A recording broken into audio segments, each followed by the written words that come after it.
The Greek word for kingdom is basileia. Basileia. According to Google's Greek lexicon study tools, it says kingdom means royal power. Royal power, children. Not just any kind of power, but royal power. Kingship, dominion, rule, and all of these are not to be confused with the actual kingdom itself. But the right and the authority is the focus. The right and the authority to rule over the kingdom. That is the meaning of kingdom. It says a royal power of Yahushua as a triumphant Messiah. It's used in the New Testament to refer to the reign of the Messiah. And it is the royal power and dignity conferred to or given to Christendom in the Messiah's kingdom, the territory subject to the king, the rule of the king. 1 Peter chapter 2 verse 9 says, "But you are a chosen generation, a royal priesthood, a holy nation, God's special possession, that you may declare the praises of him, Yahweh, who called you out of where, children? Yes, you were called out of darkness into light, into his great and wonderful and magnificent light."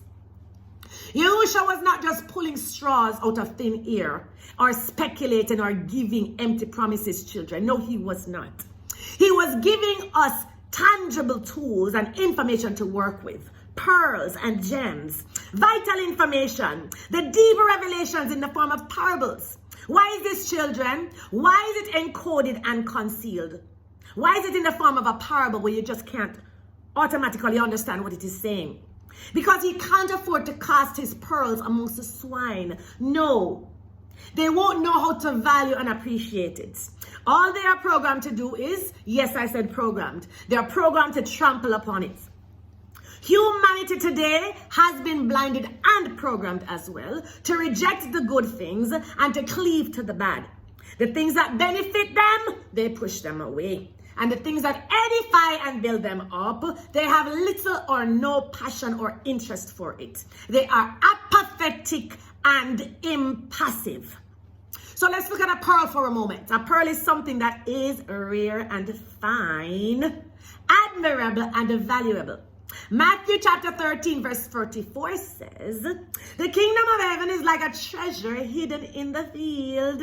When a man has found it, he hides it again. And from joy over it, he goes and sells all that he has and buys the field just so that he can get that wonderful treasure." Again, the kingdom of heaven is like a merchant seeking fine pearls. And upon finding one pearl of great value, the pearl of great price, he went and sold all he had and bought it. Why is it hidden, children?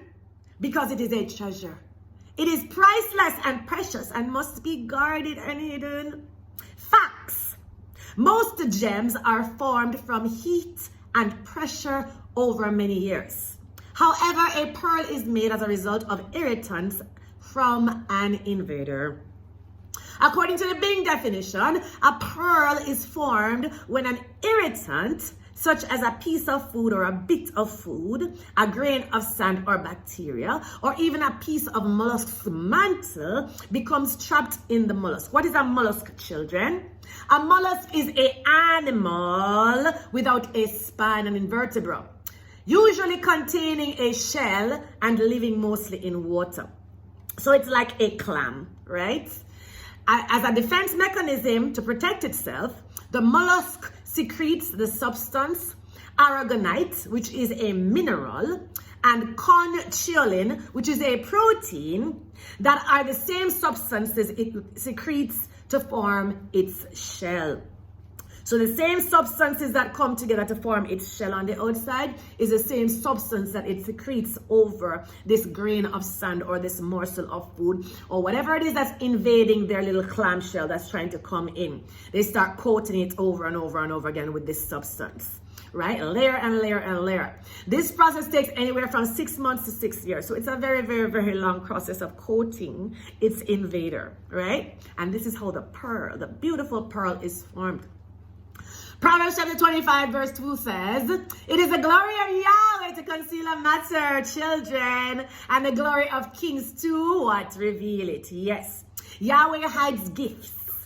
He hides jewels. He hides gems and keys and vital information used to break or unlock bondage, strongholds, or poverty. Let's look at keys for a moment. Matthew chapter 16 verse 19 says, I, Yahweh, will give you the keys of the kingdom of heaven. And whatever you bind on earth, this is Yahusha speaking, whatever you bind on earth shall be bound in heaven. And whatever you loose on earth shall be loosed in heaven. What does this mean, children? I will give you keys that give you royal authority. Keys that give you royal dominion and rule, not just of the things in heaven, but also in the earth. That means the power to trample upon snakes, the power to trample upon serpents, witch doctors, evil practitioners, witches, warlocks, voodoo priests, reketi black magic, necromancy, hexes, spells, curses, over all children, over everything, the power of the enemy. Authority is what he gives us over death, hell, and the grave. All these principles and tools are all in his safekeeping. And unless you follow in obedience Yahusha's order and structure according to his commandments, his laws, his precepts, and his statutes, you will remain stuck like Chuck. Some of you want to follow what you see Sally and Joe doing over there instead of pursuing the divine knowledge of the Most High, the all-knowing and omniscient one. You see, the Father's wisdom is not like our wisdom, children. His ways are not our ways, and his thoughts are not our thoughts. He foresees way in advance the intents of our hearts. And for this very reason, he has carefully designed means and protocols and measures to ensure that we don't try to slickly circumvent or shortcut him or his processes. Because some of us get besides ourselves at time, right? Being wise in our own eyes, in haughtiness, human foolishness, and disillusion. Yes, we know. There is no end or possibility to what humans can accomplish when led astray by vanity and pride. Look at what happened with all the people that came on one accord to build the Tower of Babel, calling themselves going up to heaven, right? Where did they even get this vain imagination from? They passionately pursued it with all of their hearts and had to be intercepted. That mission had to be aborted, children.